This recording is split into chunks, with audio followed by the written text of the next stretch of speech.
दोस्तों, आजकल खाने का तरीका बदल रहा है। हम एक ऐसे दौर में जी रहे हैं जहां खाने के विकल्प तेजी से बदल रहे हैं और नए नए इनोवेशन हो रहे हैं। हेल्थ, एनवायरनमेंट और एनिमल वेलफेयर, इन सब बातों को लेकर लोग नया खाना ढूंढ रहे हैं। लोग अब ऐसे विकल्पों की तलाश में हैं जो न केवल उनके स्वास्थ्य के लिए अच्छे हों, बल्कि पर्यावरण और जानवरों के लिए भी फायदेमंद हों। ऐसे में एक कमाल की चीज है लैब में बनने वाला मीट, जिसे कल्टीवेटेड मीट भी कहते हैं। यह मीट लैब में उगाया जाता है और इसमें जानवरों को नुकसान नहीं पहुंचता। ये टेक्नोलॉजी असली मीट देने का वादा करती है, वो भी बिना जानवरों को पाले और मारे। यह प्रक्रिया न केवल नैतिक है, बल्कि पर्यावरण के लिए भी बेहतर है। लैब ग्रोन मीट सस्टेनेबल और एथिकल होने की वजह से ट्रेडिशनल मीट का अच्छा अल्टरनेटिव बन रहा है। यह मीट न केवल स्वाद में असली मीट जैसा है, बल्कि इसे बनाने में भी कम संसाधनों की जरूरत होती है।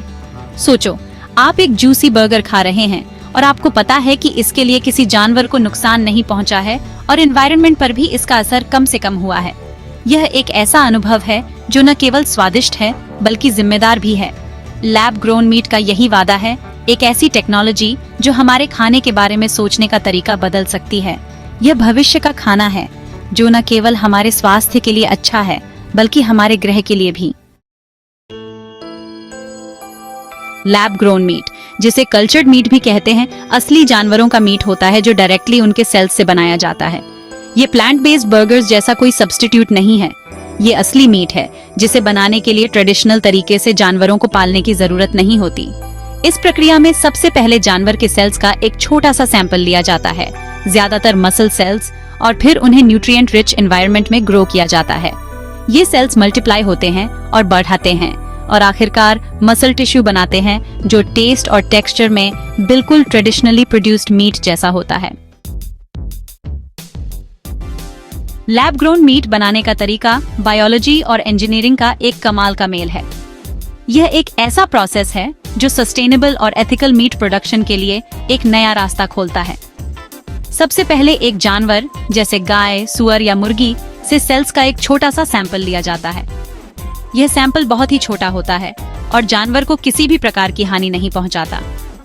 फिर इन सेल्स को कल्चर मीडियम में रखा जाता है, जो एक न्यूट्रिएंट रिच सॉल्यूशन होता है जो सेल्स को बढ़ने और मल्टीप्लाई करने के लिए जरूरी सभी पोषक तत्व प्रदान करता है। ये मीडियम विटामिन्स, एमिनो एसिड्स और ग्रोथ फैक्टर्स से भरपूर होता है। जैसे जैसे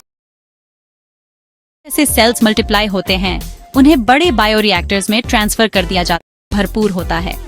जैसे जैसे सेल्स मल्टीप्लाई होते हैं, उन्हें बड़े बायोरिएक्टर्स में ट्रांसफर कर दिया जाता है, जो बेसिकली सेल्स को ग्रो करने के लिए डिजाइन किए गए बड़े टैंक्स होते हैं। इन बायोरिएक्टर्स में सेल्स को एक कंट्रोल्ड एनवायरनमेंट मिलता है। बायोरिएक्टर्स के अंदर सेल्स को ग्रोथ के लिए सही कंडीशंस दी जाती हैं, जैसे एक स्पेसिफिक टेम्परेचर, पीएच लेवल और ऑक्सीजन कंसंट्रेशन। यह कंडीशन सेल्स को ऑप्टिमल ग्रोथ और डेवलपमेंट के लिए आवश्यक होती है। समय के साथ सेल्स डिफरेंशिएट होकर मसल फाइबर्स बनाते हैं, जो मीट का स्ट्रक्चर बनाते हैं। यह प्रोसेस कई हफ्तों तक चलता है और अंत में हमें मिलता है लैब ग्रोन मीट, जो टेस्ट और टेक्सचर में ट्रेडिशनल मीट जैसा ही होता है। लैब ग्रोन मीट को अपनाने का एक बहुत बड़ा कारण ये है कि ये मीट प्रोडक्शन के एनवायरमेंटल फुटप्रिंट को कम कर सकता है। Traditional animal agriculture green house gas emissions, deforestation और वाटर पोल्यूशन का एक बहुत बड़ा कारण है।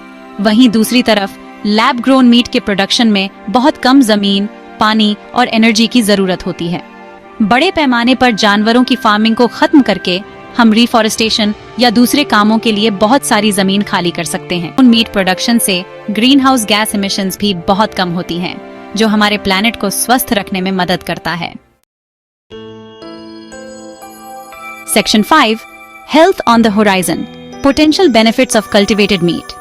एनवायरनमेंट को होने वाले फायदों के अलावा लैब ग्रोन मीट इंसानों की हेल्थ को बेहतर बनाने में भी मददगार साबित हो सकता है। कन्वेंशनली प्रोड्यूस्ड मीट की एक बड़ी प्रॉब्लम यह है कि इसमें सैल्मोनेला और ई कॉली जैसे बैक्टीरिया होने का खतरा रहता है। कंट्रोल्ड लैबोरेटरी एनवायरनमेंट में प्रोड्यूस होने की वजह से लैब ग्रोन मीट में कंटामिनेशन का खतरा बहुत कम होता है। इसके अलावा साइंटिस्ट लैब ग्रोन मीट में फैट कंटेंट को कंट्रोल करके और जरूरी विटामिन्स और मिनरल्स ऐड करके इसकी न्यूट्रिशनल प्रोफाइल को और बेहतर बना सकते हैं।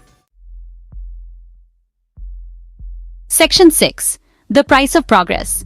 Cost considerations of lab grown meat. इतने सारे पोटेंशियल बेनिफिट्स होने के बावजूद लैब ग्रोन मीट को कुछ चुनौतियों का सामना करना पड़ता है। सबसे बड़ी हर्डल है प्रोडक्शन कॉस्ट। अभी लैब ग्रोन मीट को प्रोड्यूस करना ट्रेडिशनल मीट प्रोडक्शन के मुकाबले ज्यादा महंगा है। हालांकि जैसे जैसे टेक्नोलॉजी आगे बढ़ेगी और प्रोडक्शन स्केल अप होगा, लैब ग्रोन मीट की कॉस्ट कम होने की उम्मीद है। बहुत से एक्सपर्ट्स का मानना है कि आने वाले समय में lab grown meat conventionally produced meat के मुकाबले कॉस्ट कम्पिटिटिव हो जाएगा या उससे भी सस्ता। Section 7, winning hearts and minds consumer acceptance of cultured meat. Lab grown meat के सामने एक और चुनौती है कंज्यूमर एक्सेप्टेंस की। कुछ लोग लैब में बने मीट को ट्राई करने से हिचकिचा सकते हैं और इसके टेस्ट, सेफ्टी और नेचुरलनेस पर सवाल उठा सकते हैं। इन परसेप्शंस को दूर करने के लिए प्रोडक्शन प्रोसेस के बारे में एजुकेशन और ट्रांसपेरेंसी की जरूरत है। जैसे जैसे कंज्यूमर्स को लैब ग्रोन मीट के एनवायरमेंटल और एथिकल बेनिफिट्स के बारे में पता चलेगा और जैसे जैसे उन्हें इसे टेस्ट करने और एक्सपीरियंस करने का मौका मिलेगा, वैसे वैसे एक्सेप्टेंस बढ़ने की उम्मीद है। Section 8, ethical eating addressing concerns about artificial meat. Lab grown meat को लेकर कुछ एथिकल कंसर्न्स भी उठाई गई हैं। ये कंसर्न्स कई अलग अलग पहलुओं से जुड़े हुए हैं, जैसे कि इसका प्रोडक्शन प्रोसेस, एनवायरमेंटल इम्पैक्ट और इसका न्यूट्रिशनल वैल्यू। क्रिटिक्स का कहना है कि ये अननेचुरल है और ये मीट कंजम्पशन पर हमारी निर्भरता को और बढ़ावा देता है। उनका मानना है कि लैब ग्रोन मीट का वाइड स्प्रेड एडॉप्शन हमारे फूड सिस्टम्स को और भी कॉम्प्लेक्स बना सकता है। वहीं कुछ लोग लैबोरेटरी में क्रिएट किए गए प्रोडक्ट को कंज्यूम करने के लॉन्ग टर्म इम्प्लीकेशंस पर सवाल उठाते हैं। वे सोचते हैं कि क्या ये प्रोडक्ट हमारे हेल्थ के लिए सेफ है और क्या इसके कोई अनफोर्सीन साइड इफेक्ट्स हो सकते हैं। ये कंसर्न्स जायज हैं और इन पर ध्यान देने की जरूरत है। इसके अलावा कुछ लोग इस बात पर भी चिंता जताते हैं कि लैब ग्रोन मीट का प्रोडक्शन प्रोसेस कितना सस्टेनेबल है और क्या ये वास्तव में एनवायरमेंटल बेनिफिट्स प्रदान करता है। हालांकि लैब ग्रोन मीट के सपोर्टर्स का तर्क है कि ये फैक्ट्री फार्मिंग, जहां जानवरों के साथ बुरा व्यवहार होता है, का एक एथिकल अल्टरनेटिव है। उनका कहना है कि lab grown meat animal cruelty को कम कर सकता है और एनवायरमेंटल डिग्रेडेशन को भी रोक सकता है। कुल मिलाकर लैब ग्रोन मीट के एथिकल इम्प्लीकेशंस कॉम्प्लेक्स हैं और इन पर लगातार बातचीत और बहस की जरूरत है। इस डिबेट में सभी स्टेक होल्डर्स की आवाजें सुनी जानी चाहिए ताकि हम एक इन्फॉर्म्ड डिसीजन ले सकें। Section 9, a glimpse into the future, lab grown meat's potential impact. Lab grown meat के डेवलपमेंट में फूड इंडस्ट्री में रेवोल्यूशन लाने और मीट के साथ हमारे रिश्ते को बदलने की क्षमता है। जैसे जैसे टेक्नोलॉजी आगे बढ़ेगी और प्रोडक्शन कॉस्ट्स कम होंगे, लैब ग्रोन मीट ज्यादा वाइडली अवेलेबल और एक्सेसिबल हो जाएगा। एक ऐसे फ्यूचर की कल्पना करें जहां हम ट्रेडिशनल एनिमल एग्रीकल्चर से जुड़े एथिकल और एनवायरमेंटल कॉस्ट्स के बिना मीट के टेस्ट और न्यूट्रिशनल बेनिफिट्स का आनंद ले सकें। लैब ग्रोन मीट हमें ऐसा ही फ्यूचर ऑफर करता है, एक ऐसा फ्यूचर जहां हम अपने प्लेनेट की रक्षा करते हुए खुद को नरिश कर सकें। Section 10, conclusion, embracing a sustainable and delicious future. Lab grown meat सिर्फ एक टेक्नोलॉजिकल मार्वल नहीं है, ये दुनिया की कुछ सबसे बड़ी चैलेंजेस का पोटेंशियल सोल्यूशन है। क्लाइमेट चेंज से लड़ने से लेकर ह्यूमन हेल्थ को बेहतर बनाने और एनिमल वेलफेयर को बढ़ावा देने तक, लैब ग्रोन मीट एक ज्यादा सस्टेनेबल और कंपैशनेट फ्यूचर की झलक दिखाता है। आज जब हम एक फूड रेवोल्यूशन के कस्प पर खड़े हैं, तो लैब ग्रोन मीट को अपनाना सिर्फ अपनी प्लेट में बदलाव लाने के बारे में नहीं है, ये खुद के लिए और आने वाली पीढ़ियों के लिए एक बेहतर दुनिया बनाने के बारे में है।